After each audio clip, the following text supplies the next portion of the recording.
Welcome to the last breakfast. Please enjoy the video. In this video, I will explain how to make French toast, a truly delightful breakfast.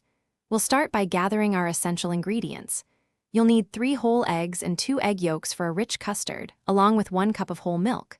For that classic flavor, grab 3 tablespoons of brown sugar, 1 teaspoon of cinnamon, a pinch of nutmeg, and half a teaspoon of fine sea salt.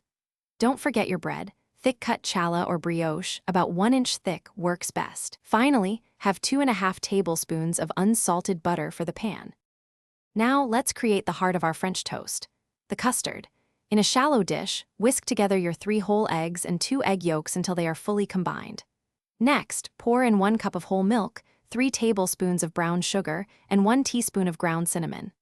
Don't forget to add half a teaspoon of fine sea salt and a tiny pinch of freshly grated nutmeg. Whisk everything thoroughly until you have a smooth, uniform, and aromatic mixture, ready for dipping. With our custard ready, it's time to cook. Heat a large non-stick skillet over medium heat, then melt about 2½ tablespoons of unsalted butter to coat the pan.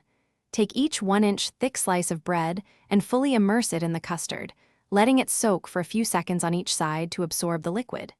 Carefully place 2 soaked slices into the hot, buttered pan.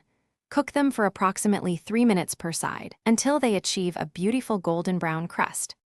Once your French toast is perfectly cooked, it's time to enjoy.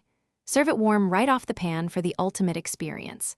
A classic topping is a small pat of unsalted butter, melting beautifully, followed by a generous drizzle of pure maple syrup. For added delight, consider fresh berries like strawberries or blueberries, sliced bananas, or a light dusting of powdered sugar. A dollop of whipped cream or a sprinkle of cinnamon sugar also makes for a wonderful finish. Thanks for watching. If this was helpful, leave a like and consider subscribing. See you next time.